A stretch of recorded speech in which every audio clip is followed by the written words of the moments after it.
Chapter 23. Alice. Around 12:30, James and I reluctantly left my apartment to go meet his brothers. I remembered them from a long time ago, though I hadn't known them well. It was up to us to get the meal, so we piled into his car and drove to the nearest Chinese restaurant. The place was almost empty, but, bless their hearts, it was still open. James picked up a menu and we scanned it, pointing out our best options. "I'll take 1 order of shrimp fried rice, 1 order of General Tso's, and 1 order of sesame noodles," James ordered. "Do you think that's enough?" I debated. "How about 1 more? We could get sweet and sour pork." James nodded, turning to the cashier. "And 1 order of sweet and sour pork." The sweet little old lady quoted a price that was outrageous, but James paid it without arguing. We sat down in the lobby to wait for our food, trading playful love kicks. I pushed against his foot with my own, and he reciprocated by pushing back. I tapped his knee with my finger, and he poked my hip with his thumb. It was just the kind of stupid antics that people new to a relationship engaged in. I was deliriously happy and knew it was because I had the best of both worlds. Not only were the sensations new and exciting, but I was familiar with James, so we had the depth of feeling that only dedicated partners could claim. They finished our food and handed us a big greasy bag. For some reason, I found it hilarious that we were buying takeout on Christmas Day, and told James so. He shrugged, letting it roll off his shoulders. The next stop was his brother's house, where the remaining family gathered. They were surprised but happy to see me. James knocked on the door, standing back to wait for his brother to answer. Neither of his siblings were married, although Kyle brought a girlfriend. The 5 of us gathered around the kitchen island, distributing various white boxes. Kyle gave me a hug when I stepped into the house before introducing his date. "Blast from the past, Allie," he said warmly. "It's Alice now," I corrected him. "Why?" he asked, offering me a beer. I shook my head.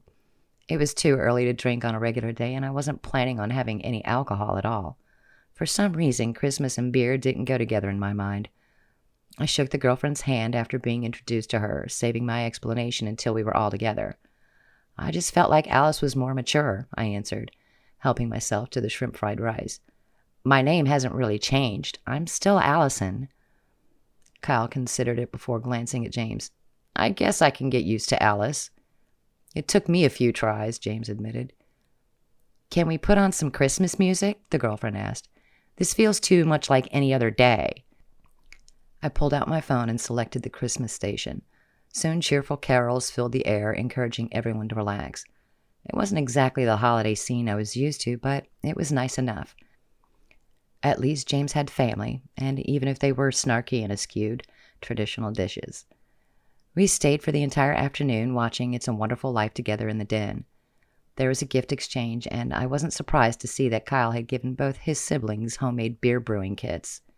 James turned his over in his mind, reading the label. "Lemon, barley, and hops. Sounds cool," he mused. "Yeah, you can use orange or lime if you want," Kyle elaborated. James proved just how thoughtful he was by offering each person a custom-made photo album. We took turns passing them around, flipping through vintage pictures. There were parents, grandparents, and even great-grandparents, along with goofy snapshots of the boys when they were younger. James even included one with me in it when we were sophomores in high school. "Is this you?" Kyle's girlfriend held it up. "Yes," I laughed. "James and I used to be married." "Wow," the girl said. "You look so young." "Thanks?" I asked, wondering if I should take the remark as a compliment or an insult. "I mean, you are young," she dug the hole even deeper. "Moving on," James teased. We packed up our gifts and left as the sun was going down. It was time to drive across town to have our second Christmas meal with my family. I got into the car, giving James a quick kiss before he pulled out of the driveway. "Thank you for inviting me," I said. "1 down, 1 to go," he remarked. I hit him softly. "Don't think of it like that," I scolded. "Sweetheart, all I'm thinking about is getting you alone again," he replied, undressing me with his eyes. I blushed and turned away. What was I supposed to do with that? We were on our way to see my parents, and they were going to want us to stay well past dessert. James would just have to settle for memories of Christmas Eve. I couldn't blame him, though. Having rediscovered the pleasures of his body, I was eager for another round. But first things first.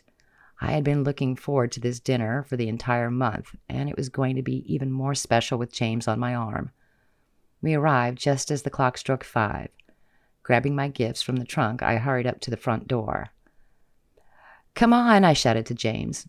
"Are you sure they're going to be happy to see me?" he asked, reluctant to join me on the porch. "They'll be thrilled," I answered, taking him by the hand. My mom answered the door, and the expression on her face when she saw him was priceless. She opened her arms wide, calling out to my dad as she enveloped James in a warm hug. "Come see who Alice brought home with her," Mom yelled. Dad showed up at the door with less enthusiasm than his wife. Still, he smiled and welcomed James inside. There was an excited exchange in the doorway as James attempted to explain what he had been doing for 10 years.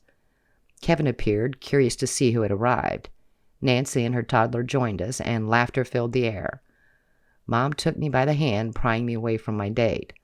All the women retreated to the kitchen, where they grilled me for a good 20 minutes about what had transpired. "So, are you getting married again?" Mom asked. "I don't know," I admit. "That's not a no," Nancy pointed out. "It's not a no," I agreed. "I always liked him," Mom gave my hand a squeeze. "James told me you dug this necklace out of the trash." I showed her the heart around my neck. Mom busied herself with the ham, pretending to make it pretty on its platter, even though I knew it was store-bought and didn't require much preparation. "I'm not angry," I told her. She sighed, placing both hands on the counter. "When I rescued it, you were so angry. I thought you would never forgive him. I just didn't want you to throw it away. It was so beautiful." "You did the right thing," I assured her. "I'm grateful that I can wear it again." Mom smiled, ushering me into her arms for a second and third hug. By the time we were finished talking, it was time for dinner. Sitting around the table, I suddenly realized I wasn't the odd one out anymore. For so long, it had been Kevin and Nancy, Mom and Dad, and me. 6 adults sat in a circle instead of 5, and it was a satisfying experience. After dinner, there was dessert and then presents around the tree.